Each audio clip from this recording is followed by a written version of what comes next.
The coffee shop buzzed with its usual afternoon energy, the hiss of the espresso machine, the murmur of a dozen conversations bleeding into one another, the clatter of ceramic against wood. Maya sat across from me, her fingers wrapped around a mug of chamomile tea that had long gone cold.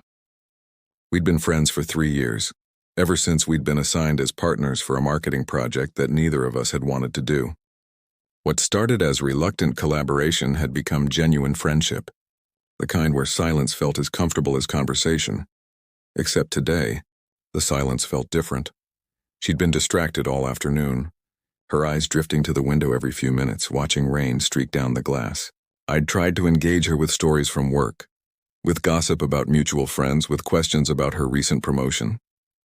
She'd smiled at all the right moments, nodded at appropriate intervals, but I could tell she wasn't really there. Her mind was somewhere else entirely, somewhere I couldn't reach. "Maya," I said, leaning forward. "What's going on? You've been weird all week." She blinked, focusing on me as if surprised to find me still sitting there. "I'm fine. Just tired." "You're not fine. Come on, we're past the I'm fine stage of friendship. Talk to me." She took a sip of her cold tea and grimaced. For a moment I thought she might actually open up, might finally tell me whatever had been eating at her. But then she shook her head. "It's nothing, really, just work stress." I knew she was lying. Maya was one of those people who thrived under pressure. The more deadlines she had, the more alive she seemed. Whatever was bothering her had nothing to do with work. It was something deeper, something personal. And if there was one thing I'd learned about Maya over the years, it was that she kept her personal life locked away like treasure in a vault. "Is it a guy?" I asked, half joking, trying to lighten the mood. Her shoulders tensed almost imperceptibly. If I hadn't been watching her so closely, I might have missed it. But I was watching, and I saw the way her breath caught, the way her fingers tightened around the mug. "Maya?" I pressed, curiosity turning into concern. "Is there someone?" She opened her mouth, closed it, then opened it again. "There was," she said finally, her voice barely above a whisper. A long time ago, my eyebrows shot up. In 3 years of friendship, Maya had never mentioned a serious relationship. She'd gone on dates occasionally, had a few brief flings that fizzled out before they became anything real. But the way she said "there was" carried weight, like she was talking about something that still mattered, something that had left marks. "Do you love him?" I asked, the words tumbling out before I could stop them. It was too direct, too intrusive, but it was too late to take it back. She stared at me, her dark eyes wide and unreadable. The noise of the coffee shop seemed to fade into background static. I could hear my own heartbeat in the sudden quiet between us. "Who?" she asked, but her voice cracked on the single syllable. I don't know what made me say it. Maybe it was intuition. Maybe it was the way her phone had been face down on the table all afternoon. Maybe it was the way she kept touching the small silver locket around her neck that I'd never seen her open. Or maybe it was something else entirely. Some cosmic coincidence that made me reach into the dark and pull out exactly the right name. "Patrick," I said. The word hung in the air between us like smoke. Maya stopped breathing. I watched as all the color drained from her face, watched as her pupils dilated, watched as her hand went to her throat in an unconscious gesture of protection. It was only a second, maybe 2, but in that moment I saw everything. The truth she'd been hiding, the pain she'd been carrying, the secret that had been slowly suffocating her. When she finally drew breath again, it came out as a shudder. "How do you know that name?" she whispered. I had no answer for her question because I didn't know how I knew. The name had simply appeared in my mind, fully formed, as if it had always been there waiting to be spoken. Patrick. It felt both random and inevitable, like a word on the tip of your tongue that finally breaks free. I don't know, I admitted, watching Maya's face carefully. "It just came to me." "Maya, who is Patrick?"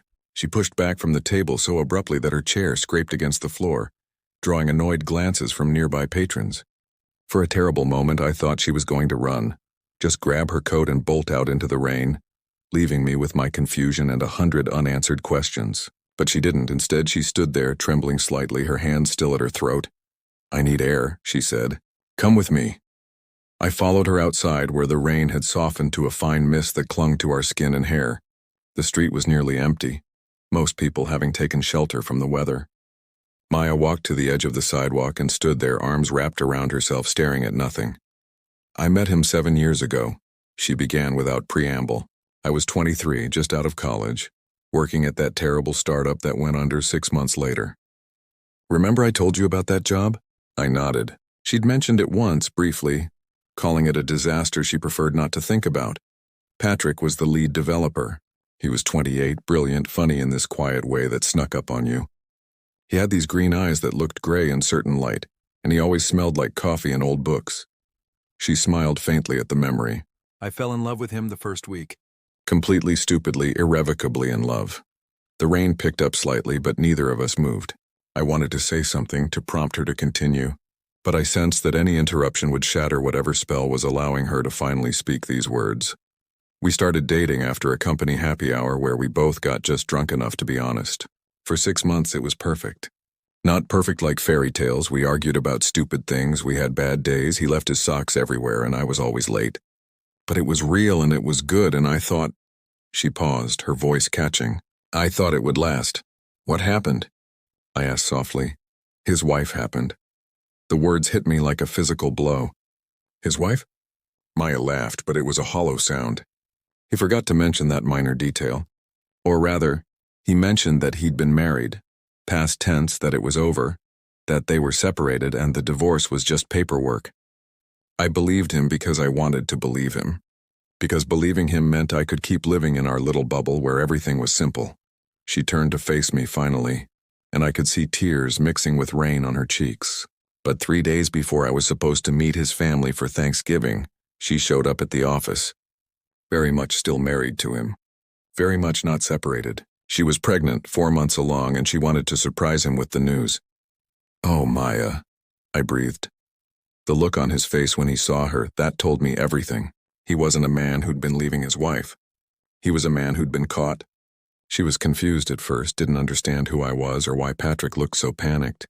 And then she understood. God, I can still see the moment she understood. Maya sank down onto a nearby bench, heedless of the wet wood.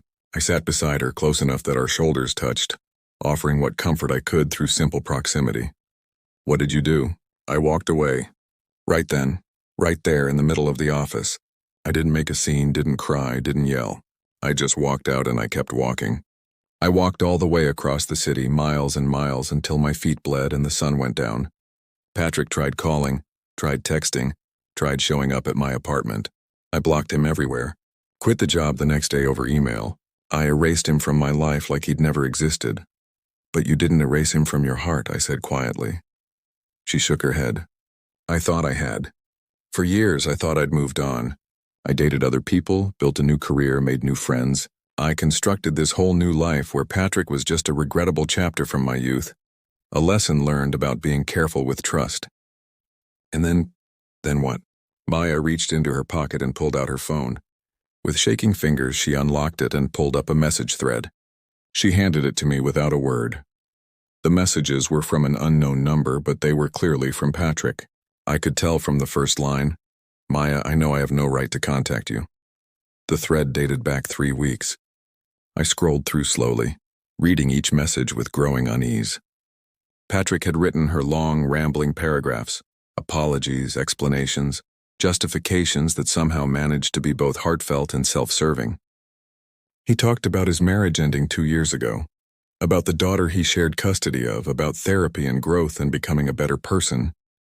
He talked about regret, about how not a day went by that he didn't think about her, about how she was the one who got away, and then at the end of the thread, 3 days ago.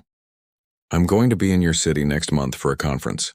I'd really like to see you, just to talk, just for closure. Please, Maya, I need to see you one more time. Maya had responded with a single word. Okay. I looked up at her, unable to hide my shock. Maya, you said yes? I know it's stupid. I know I should have blocked the number the second he messaged, but I couldn't. Because even after all these years, even after everything he did, there's still this part of me that... She trailed off, unable or unwilling to finish the sentence. That still loves him. I finished for her. She nodded miserably. I hate that I love him. I hate that after 7 years his name still makes my heart skip. I hate that I spent 2 hours yesterday deciding what to wear when I see him. I hate myself for being this weak. You're not weak, I said firmly. You're human. Love doesn't just disappear because someone hurts us. If it did, the world would be a lot simpler and a lot lonelier. But it's pathetic, isn't it? Pining over a married man who lied to me? He's not married anymore, I pointed out. You said the marriage ended. That doesn't change what he did. That doesn't make what we had real. It was built on lies. Some of it was, I agreed, but not all of it. You said yourself, for 6 months it was good. Those feelings you had, those moments you shared, those were real even if the foundation was false. And maybe that's why you can't let go. Because you're still trying to figure out what was true and what wasn't. Maya was quiet for a long moment, staring at her phone in my hands. Finally, she took it back and tucked it away. The conference is this weekend. He wants to meet Saturday afternoon at Morrison Park, the same park where we used to have lunch. Are you going to go? I don't know. Part of me wants to. Part of me needs to. I have questions I never got to ask, things I never got to say. And maybe, she hesitated, maybe I need to see him again to finally let him go. Maybe closure is real. Or maybe, I said carefully, seeing him will just open all the old wounds. They're already open, Maya said. The moment he sent that first message, they ripped wide open. I've barely slept in 3 weeks. I can't concentrate at work. I keep replaying our relationship in my head, looking for signs I missed, wondering if there was anything I could have done differently. Seeing him might hurt, but not seeing him is hurting too. I understood the logic even if I wasn't sure I agreed with it. Sometimes the pain of uncertainty was worse than the pain of truth. Sometimes you needed to walk back into the fire to prove to yourself that you could survive it. Do you want me to come with you? I asked. I could wait nearby, be there if you need me. She smiled, the first genuine smile I'd seen from her all day. Would you? God, that would make me feel so much better. I keep imagining all these scenarios where I fall apart or say something stupid or you have a completely normal conversation with someone from your past, and then you go home and eat ice cream and process your feelings like a well-adjusted adult, I interrupted. That's also a possibility. An unlikely one, but sure, let's go with that. She stood up, brushing water from her jeans. Thank you. For listening, for not judging, for somehow knowing exactly what to ask. It felt like you pulled his name out of thin air. I frowned, thinking back to that moment in the coffee shop. How had I known? The name Patrick had felt so right, so certain, but I had no logical explanation for it. Maybe I heard you say it once and forgot, I suggested, or saw it written somewhere. I've never said his name out loud, Maya said quietly. Not once in 7 years. Not even to my therapist. You're the first person I've told about him, so however you knew, she shook her head. Maybe it was just the universe deciding it was time for the secret to come out. We walked back toward the coffee shop, both of us soaked through but somehow feeling lighter. Secrets had weight, and Maya had been carrying this one for so long that sharing it had left her almost buoyant, despite the circumstances. One more thing, I said, as we reached the door. Why now? Why did you agree to see him now after all this time? Maya's hand rested on the door handle, but she didn't pull it open. Because, she said slowly, I'm tired of running. I'm tired of pretending he never mattered. I'm tired of building my life around avoiding certain streets or restaurants or songs because they remind me of him. And mostly I'm tired of wondering, what if? What if he had told me the truth from the beginning? What if he'd chosen me? What if we met now as different people? I need to stop wondering. I need to know.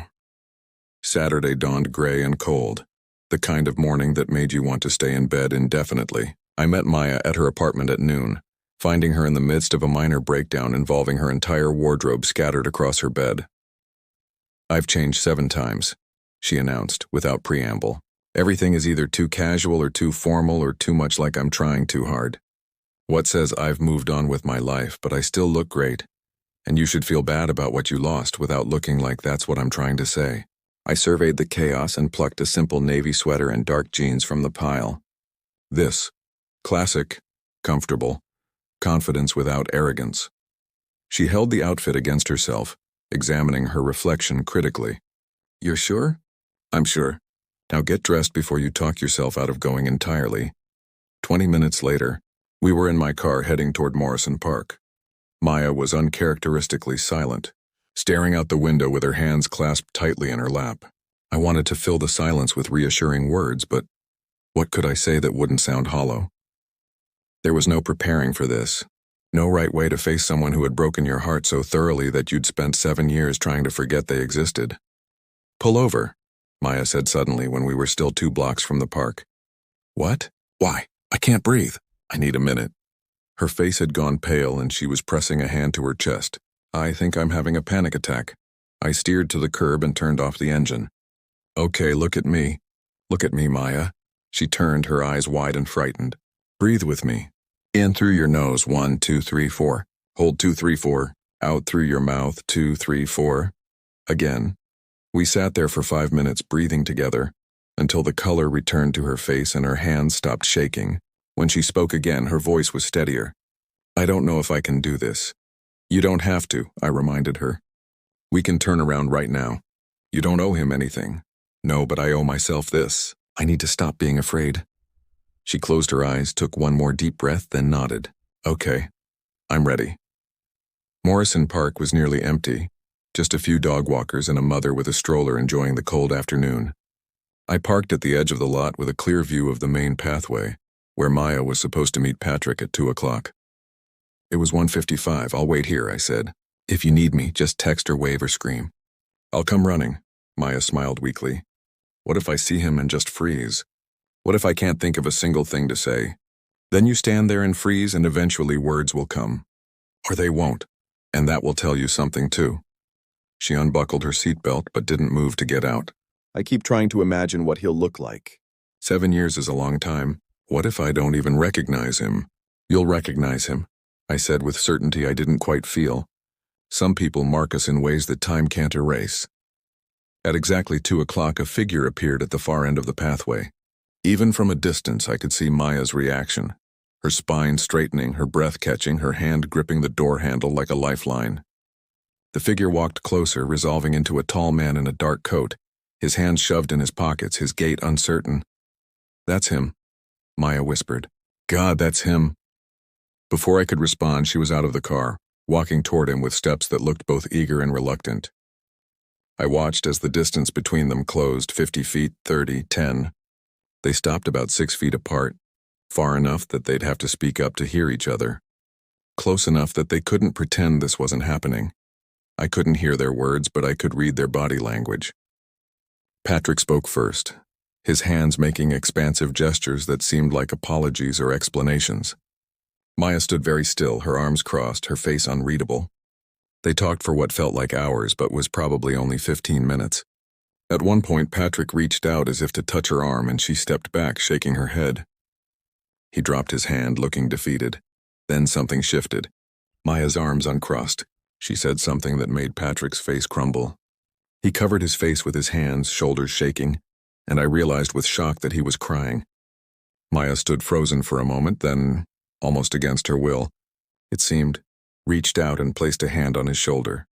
They moved to a nearby bench and sat down, the distance between them smaller now, less hostile. They talked for another 20 minutes, their body language gradually softening. I saw Maya laugh at something, a brief flash of genuine amusement, and I felt a twist of worry in my gut. This wasn't closure. This looked like reconciliation. Finally, they stood. Patrick pulled something from his pocket. A business card, maybe, or a piece of paper with his number. Maya took it, turned it over in her hands, then slipped it into her pocket. They stood there for another moment, the air between them heavy with everything unsaid. And then Patrick stepped forward and wrapped his arms around her. Maya tensed, then melted into the embrace. They held each other like drowning people clinging to driftwood, like the 7 years between then and now had collapsed into nothing. When they finally broke apart, both of them were crying. Patrick walked away first, looking back twice before disappearing around a bend in the path. Maya stood watching until he was gone, then turned and walked slowly back to my car. She got in without a word, closed the door, and stared straight ahead. Maya? I ventured carefully. What happened? She was quiet for so long I thought she might not answer. Then he apologized. Really apologized. Not the kind where you make excuses. He told me about his daughter, about his divorce, about therapy and making amends. He said hurting me was the worst thing he'd ever done, and I believe him. She turned to look at me, her face a mixture of confusion and something that looked dangerously like hope. He's different. He's grown. He asked if we could try again. Start fresh, do it right this time. He said he's been carrying me with him for 7 years just like I've been carrying him. My heart sank. What did you say? I said I needed to think about it. He gave me his number, told me to take all the time I need, that he'll wait. She pulled the paper from her pocket and stared at it. I know what you're thinking. That I'm being an idiot. That people don't change, that he'll just hurt me again. Is that what you think? I don't know what to think. Her voice broke. All I know is that seeing him again felt like coming home, and I hate that. I hate that 7 years of healing disappeared the moment he hugged me. I hate that I'm already imagining what a second chance might look like. We didn't talk much on the drive back to Maya's apartment. I could feel her processing, working through layers of emotion and logic, trying to separate what she wanted from what she needed. When I pulled up to her building, she made no move to get out. Come up with me? She asked. I don't want to be alone right now. Her apartment was exactly as I'd left it, clothes still scattered across the bed, coffee mug abandoned on the nightstand. Maya swept the clothes aside without bothering to put them away and collapsed onto the bed, staring up at the ceiling. I sat down beside her. Talk to me. What's going through your head? Everything. Nothing. I keep going in circles. She pressed her palms against her eyes. Part of me is screaming that this is a terrible idea, that I'd be an idiot to trust him again. That part keeps reminding me of how much I hurt when he betrayed me, how I couldn't eat for weeks, how I'd wake up crying and not remember falling asleep. That part wants to rip up his number and block him all over again. And the other part? The other part remembers why I loved him. That part felt something today I haven't felt in 7 years. That sense of being truly seen by another person. We talked for 40 minutes and it felt like no time at all. He remembered things about me I'd forgotten about myself. He knew I'd gotten the promotion before I told him, said he'd kept tabs on me over the years, that he was proud of me. She turned her head to look at me. Is it crazy that that makes me happy? That he cared enough to keep track? It's not crazy. It's human. I chose my words carefully. But Maya, keeping tabs on someone and actually being there are different things. He's had 7 years to grow and change, sure, but so have you. You're not the same person who loved him. Are you sure you're not just in love with a memory? She sat up abruptly. That's what I asked him. Almost exactly those words. How do you know you love me and not just the memory of me? And he said, her voice caught. He said, I don't. But I'd like the chance to fall in love with who you are now. I had to admit that was a good answer. A truthful answer that acknowledged the complexity of the situation without making empty promises. Maybe Patrick had changed. People could change, but the question wasn't whether he'd changed.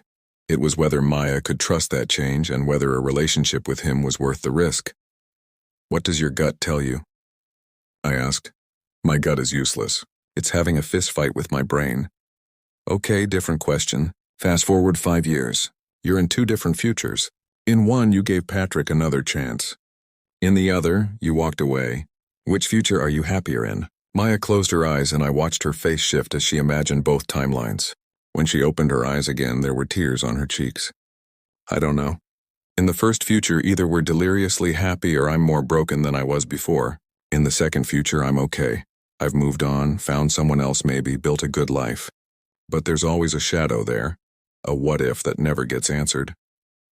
Then maybe, I said slowly, the question isn't which future is happier. Maybe it's which future you can live with. Can you live with the risk of being broken again? Or would you rather live with the what if? She was quiet for a long time, turning the question over in her mind. Finally, she stood up and walked to her dresser, pulling open the top drawer. From underneath a stack of sweaters, she extracted a small silver locket, the same one I'd seen her wearing that day in the coffee shop. I told him I got rid of everything that reminded me of him, she said, opening the locket to reveal a tiny photograph. Even from where I sat, I could see it was Patrick, younger, laughing at something off camera. But I kept this. For 7 years, I kept this one thing. I'd take it out sometimes when I'd had wine and was feeling sorry for myself. And I'd look at his picture and remember what it felt like to be loved by him. Maya, no, let me finish. She closed the locket with a soft click. I kept it because I was never really ready to let go. Every relationship I've had since him, I've sabotaged. Not consciously, but effectively. I'd find reasons they weren't right, ways they didn't measure up. And they didn't measure up because I was comparing them all to Patrick. That's not unusual after a painful breakup, I said gently. You were protecting yourself. I was living in the past. She set the locket down on the dresser and turned to face me. Today, when I saw him, when I heard him apologize, when I felt his arms around me, I realized something. I have a choice. I can let the past keep defining my future, or I can take a risk on something real, even if it might hurt me. I felt my stomach drop. You're going to call him. I'm going to call him, she confirmed. Not today, not tomorrow. I need time to think, to be sure this is what I want and not just what I'm used to wanting. But yes, eventually I'm going to call him, and we're going to try again. Maya, I support whatever you decide, but I know all the reasons this could be a disaster. Believe me, I've listed them all in my head about 50 times. But here's what I also know. I'm 30 years old and I've been half alive for 7 years. I've been going through the motions of living while keeping my heart locked away, because I was afraid of being hurt again. And maybe Patrick will hurt me again. Maybe this is the stupidest decision I'll ever make. But at least I'll be choosing to feel something instead of choosing numbness. I stood and pulled her into a hug. Okay, if this is what you want, then I'm here for you. But promise me something. What? Promise me you'll go slow. Don't rush into anything. Make him earn your trust back, and if at any point it doesn't feel right, if he shows you that he hasn't really changed, you walk away. No second guessing. No giving him another chance. You walk away and you let me help you pick up the pieces, I promise. She hugged me tighter. Thank you. For everything. For somehow knowing his name, for listening, for not judging me even though you probably think I'm making a huge mistake. I don't think you're making a mistake, I said honestly. I think you're being brave. Bravery sometimes looks like caution, but sometimes it looks like taking a leap even when you're terrified of the landing. We stood there for a moment longer, holding each other in the quiet of her bedroom while the afternoon light faded outside. Finally, Maya pulled back and wiped her eyes. I should probably tell you the weirdest part of all this, she said, a half smile playing at her lips. Weirder than your best friend psychically knowing your secret ex's name? When Patrick was leaving after we'd said everything we needed to say, he turned back and said something strange. He said, you have a good friend, someone who knows you well. Listen to them, but also listen to yourself. And if you decide you can't trust me, I'll understand. She paused. How did he know I'd told someone? I didn't mention you. A chill ran down my spine. Maybe he just assumed. Maybe. But she looked doubtful. Or maybe some things are just meant to happen, and the universe has ways of making sure they do. Like you knowing his name. Like him reaching out after 7 years of silence. Like us running into each other at exactly the right moment when I needed someone to tell. I didn't believe in fate or destiny or cosmic interference in human affairs, but I had to admit the coincidences were stacking up in ways that felt almost intentional. How had I known Patrick's name? Why had Maya chosen that specific day to finally seem ready to open up? Why had Patrick's message come 3 weeks before and not 3 years or 3 months from now? What are you going to do now? I asked, pushing aside the unanswerable questions. Maya looked at the locket on her dresser, then at her phone, then at me. I'm going to order pizza. I'm going to change into pajamas.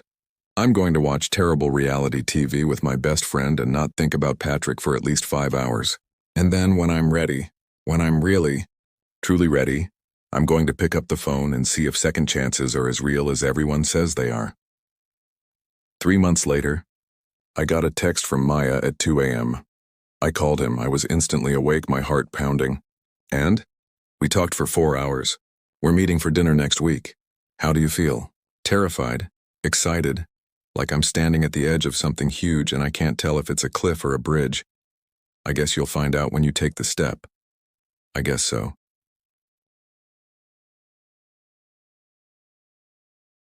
There was a pause then.